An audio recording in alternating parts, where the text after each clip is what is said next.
in the house, back with another bang on video. Well, ladies and gentlemen, unbelievable news for you guys. But first of all, these news actually have been circulated in different parts of the internet. I've actually gathered all of them together. So a like would definitely be encouraging for me to create more and more content like this every single day. But more importantly, let's move on to the stats comparison between Matteo Guendouzi and Thomas Partey.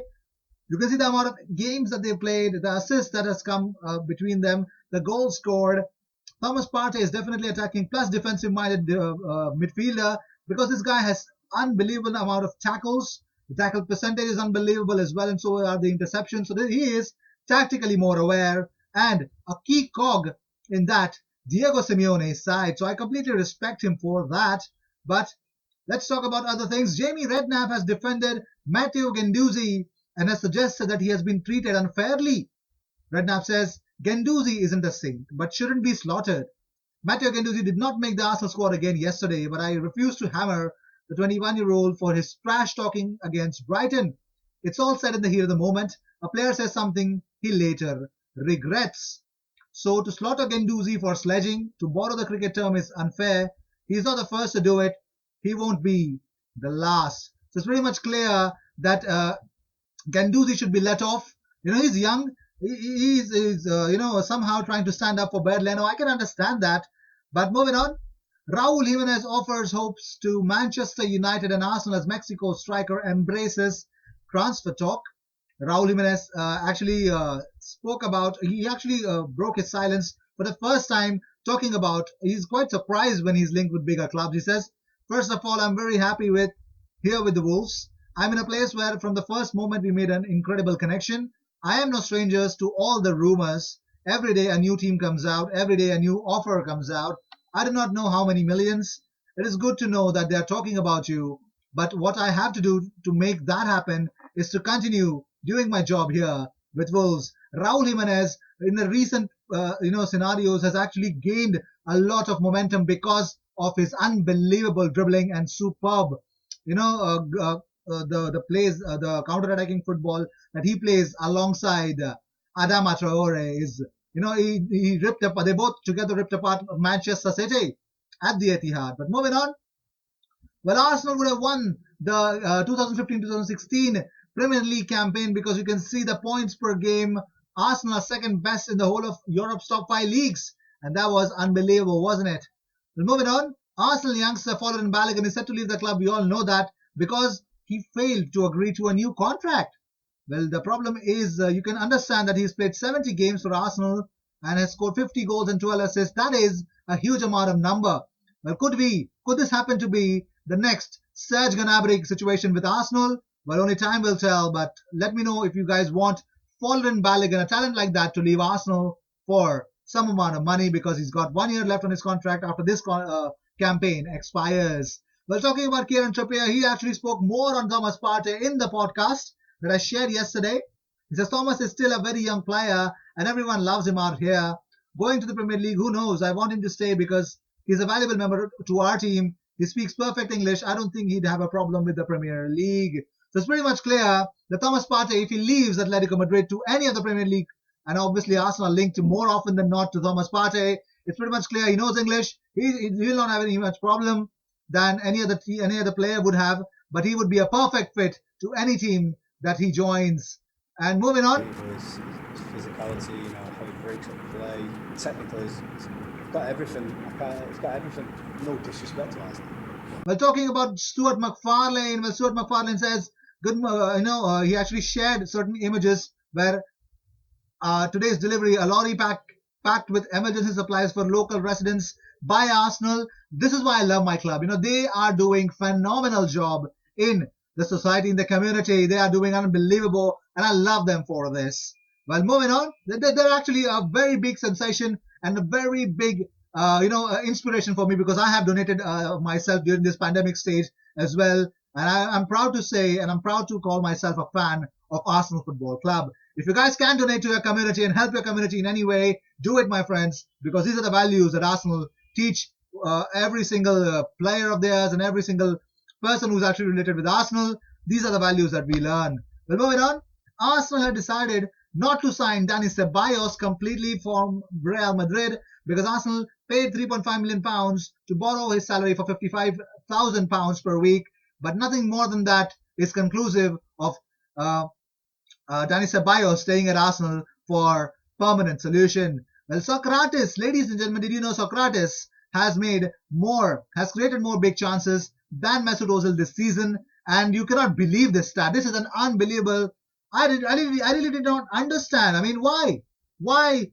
Oh my God! I just I don't have words. And people who are crying that he's earning so much amount of money, he should at least make the bench. No, he shouldn't. He should make a bench probably for some other team that can actually understand and actually afford his kind of sloppiness on the pitch. But moving on, well, congratulations to our youngster James Olainka on helping Northampton gain promotion to League One after beating Exeter City 4-0 in the League Two playoff final yesterday. Olainka started on the bench, but came on in the 73rd minute. It was unbelievable. You can see the video.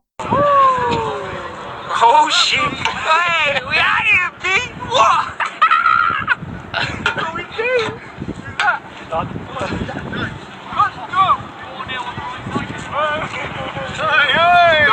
Yes, he is happy, and that winner's medal looks really great on James.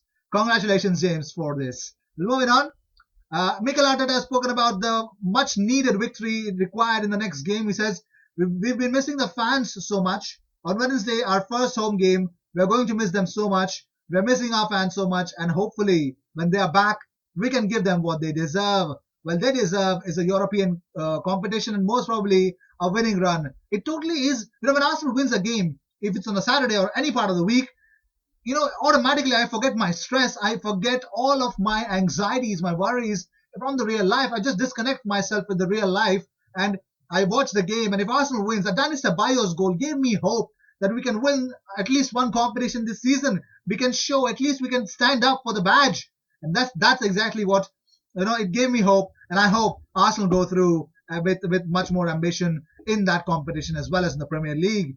But moving on, Richard Masters has asked, why do players need a water break when it's pouring with rain and freezing cold? Well, DCMS really getting into the crux of the bigger issues there. Masters says it's definitely not a decision to lead to more ad breaks. Clive Elford seems unconvinced as well. So moving on, we're talking about before the Norwich City. Let's talk about the injury issues. Cedric Soares is back in full training and is available for selection following his facial injury in the training. Lucas Torreira is back in full training and being assessed ahead of the Norwich City home game. Mesut Ozil being assessed ahead of the Norwich City home game following back soreness. David Luiz, right knee being assessed yet. Bernd Leno, right knee sustained moderate ligament sprain during Brighton and Hove Albion, aiming to return to full training in approximately 4 weeks. Pablo Mari, left ankle sustained significant sprain to ankle ligaments during Manchester City away, aiming to return to full training in 2 or 3 months. Gabriel Martinelli, left knee sustained injury during training on June 21st. Successful arthroscopic procedure undertaken to repair a lesion in the cartilage of the left knee. Will not be available for the current schedule of remaining 2019-2020 campaign. Callum Chambers, left knee ruptured anterior cruciate ligament of his left knee during Chelsea home game. Will not be available for the current schedule of remaining 2019-2020 matches. Well, Arsenal understand that Saint Etienne are still in talks with Arsenal over possible extension of William Saliba's loan deal, which expires today. French side have cup final next month that they naturally want the centre back to play in. I believe if it's a big game, I think the Saliba should stay and probably help his team overcome and win a title. I would want Saliba to stay because it's a final. It's a big match for him in his career, and I think if he plays that and if he wins, I believe that he can bring a very big mentality to the club next season. Well, talking about it, well, Ray Pala has spoken about Matteo Guendouzi, how he can get back into Arteta's good books. He says Matteo has maybe stepped out of line and he's left him out. I've always said, do your talking on the pitch. As long as you're performing, you can get away with certain incidents. But talking about transfer news, Arsenal and Newcastle will lock horns in a battle to land towering Dutch striker Wout Weghorst. The 6 feet 5 inch frontman is braced to leave Wolfsburg after scoring 16 goals in 32 Bundesliga appearances. The 27-year-old has scored an impressive 16 goals and more in each of the last 4 seasons for the German side and AZ Alkmaar. He is an unbelievable. I think even let's see Newcastle can get him or not. But moving on, Arsenal defender Shkodran Mustafi has begun his week by fine-tuning his skills. The centre-back can be seen practicing his kick-ups and challenging fans to show how many they can do in the 60 seconds. Well, let's see. Well, talking about the bigger aspect and the bigger picture, let's talk about something special that Arsenal have confirmed a meeting with a striker named Emil Roback.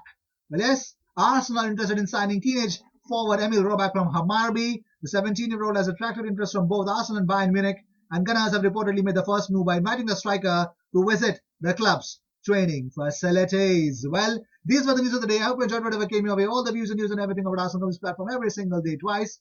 So sit back, relax, and enjoy all the news that comes on this platform. I will see you in my next video. Until then, cheers, and don't forget to subscribe. We are on a mission of reaching 5,000 subscribers. Help me reach there. We're not far off. You guys can help me reach there. I will see you in my next video. Until then, cheers.